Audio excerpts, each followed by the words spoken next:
Nosotros miramos a la situación en Ucrania. Eduardo, si te parece, quiero saber primero tu valoración sobre lo que está sucediendo con Antony Blinken. Hemos visto hasta 2 interrupciones y luego, ya si te parece, comentamos pues este ataque masivo que ha tenido lugar en las últimas horas con misiles occidentales. Llega Donald Trump, pero la tensión no desaparece, ¿no?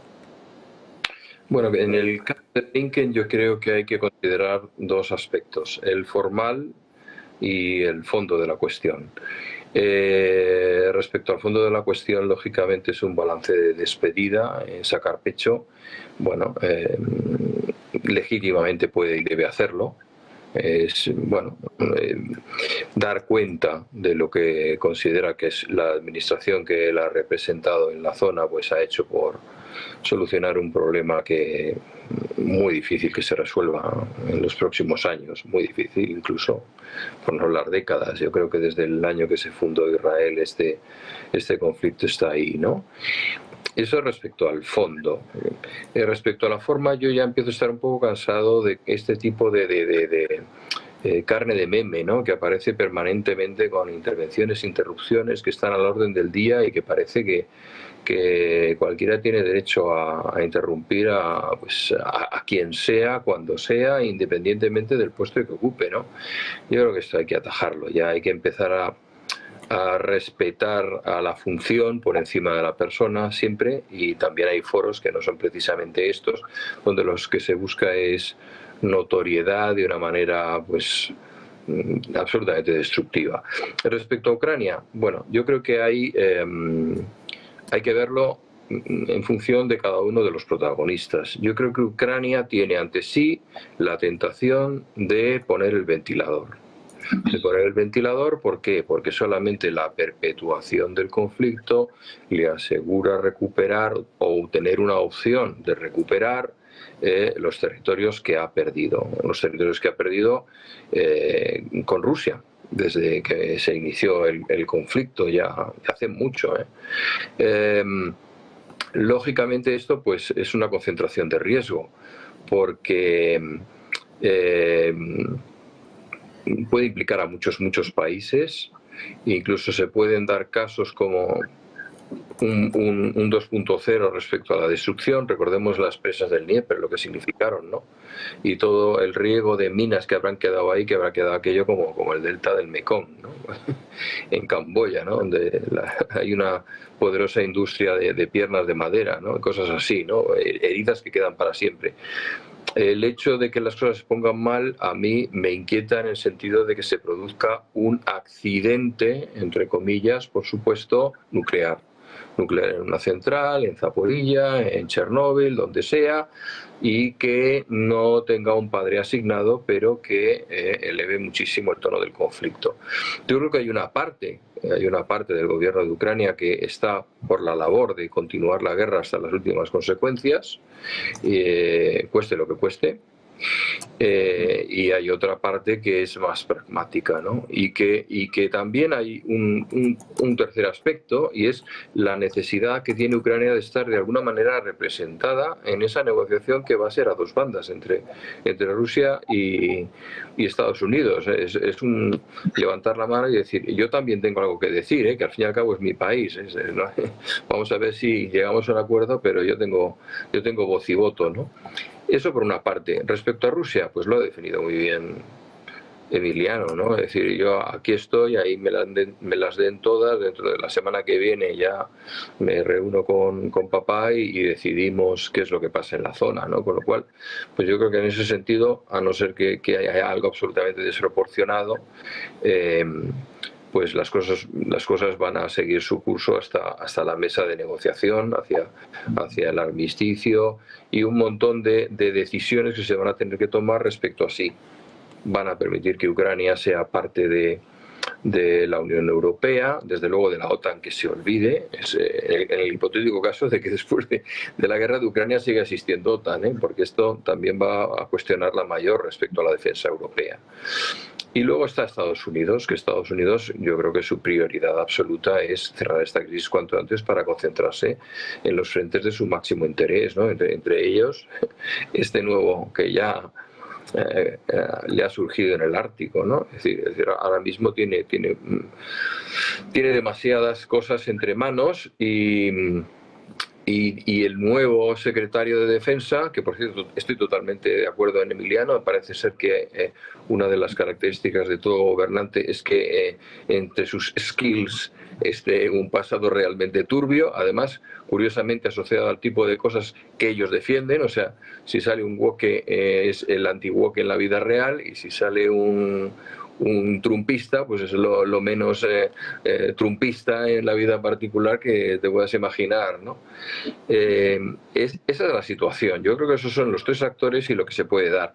Respecto a los bombardeos de estos últimos días, pues hombre, a mí me recuerda un poco el chiste de Gila, que decía, no sé si vamos a tener balas para todos. Está muy bien que tiren 9 cohetes, pero 9 cohetes en un frente de 1.500 kilómetros, pues tampoco nos sacan de pobres, ¿no? Es decir, yo creo que están, pues como en unos fuegos artificiales, al final el gran castillo final, pum, pum, pum, pum, pum, pum, vamos a tirarlo todo, porque a lo mejor luego no nos dejan, ¿no? Con lo cual vamos a hacer todo el daño que podamos en estos, esperemos, 7 días que transcurran con la máxima tranquilidad. Ese es un poco el análisis de por dónde puede moverse cada uno, más que una opinión personal de cómo me gustaría que acabasen las cosas, que creo que no es el fin de este programa, ¿no? Pues Emiliano, el fin de este programa es debatir, analizar lo que está sucediendo. Estaba pues, explicándonos Eduardo los acontecimientos en Ucrania, ¿no? Con estos últimos bombardeos ha llamado la atención pues este último ataque por parte de Ucrania. Las mismas Fuerzas Armadas reconocen que es el mayor desde el inicio de la guerra, el mayor en suelo, en territorio ruso. Se habla de 180 drones, de 6 misiles ATACMS, de 8 misiles Storm Shadow. ¿Cómo podemos interpretar este ataque, Emiliano? ¿Qué quiere conseguir Zelensky con esto? Mostrar que tiene una cierta posición también de fuerza y que no está todo el pescado vendido. De hecho, los objetivos que ha elegido, pues los ha elegido creo que bastante bien, por una parte aeródromos militares que están lejos pero que sirven de base de lanzamiento de los bombarderos, e incluso el de Engels, que es especialmente significativo porque supuestamente parte de la flota de cazabombarderos nucleares está ahí. El tema de las infraestructuras energéticas, volviendo a hacer daño en el principal producto de ingresos o de divisas que tiene Rusia, sea con sanciones o sin sanciones. Y luego, pues, tratar de aprovechar estos últimos días que le queda para utilizar todo lo que esté en su mano para tratar de mostrar esa posición, que es consciente de sus limitaciones. Yo creo, de nuevo vuelvo a señalar, yo creo que tiene más que amortizado Zelensky, que va a perder las 4 provincias. La cuestión es cómo, en qué régimen quedarán esas 4 provincias, y totalmente incorporadas a la Federación Rusa, como estados autoproclamados independientes, pero con una cierta autonomía, o dentro del territorio ucraniano, pero con un régimen básicamente de autonomía, que creo que es una de las cuestiones que podría facilitar un proceso de paz. Entonces Zelensky está aprovechando sus últimos resquicios para tratar de hacer infligir el máximo daño, y sobre todo yo creo que también está tratando de buscar una respuesta desproporcionada por parte de Putin y del ejército ruso para justificar que no es posible negociar con Putin, porque lo que quiere es la aniquilación absoluta del Estado ucraniano.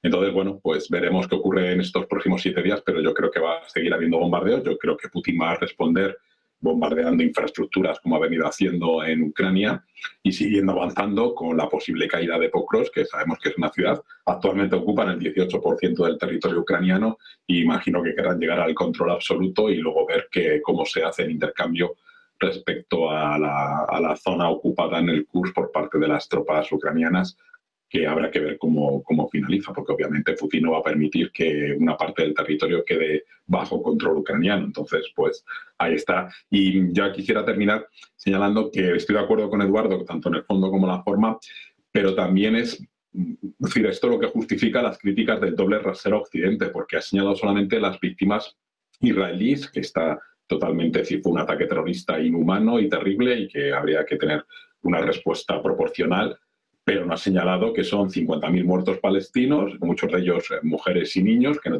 militares, También ocurre con los que fueron secuestrados y muchos de los que fallecieron en el ataque del 7 de octubre y fundamentalmente casi 100.000 heridos. O sea, que realmente el hecho del apoyo de Estados Unidos a las acciones de Netanyahu, que tampoco iba a prestar mucha atención, pues da lugar a que este tipo de manifestaciones se produzcan y, bueno, pues aprovechen cualquier circunstancia amargándole el discurso final a Blinken sobre los logros alcanzados por la administración Biden, porque esto va a tener eco desde el punto de vista de los medios de comunicación y también pues se le ha quedado cara de póker al propio Blinken, que no se esperaba que hubiese estas dos salidas anunciando que, pues, considerando al secretario de Estado del genocidio, que no es el responsable directo porque, como digo, Netanyahu ha ido pues, independiente y a la administración Biden le ha ninguneado todo lo que ha estado en su mano.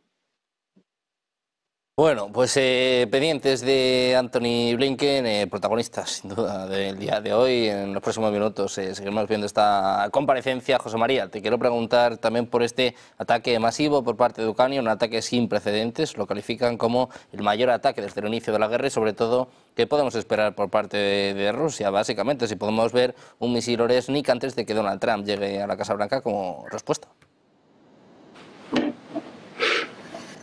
Vamos a ver, en un conflicto armado todo es posible, porque las reglas son las que se aplican las partes, ¿no? Y cuando una de las partes está contra la pared, cuando se siente que no está perdido, es cuando más peligroso se vuelve, porque utiliza lo más dañino en su arsenal, ¿no? Entonces,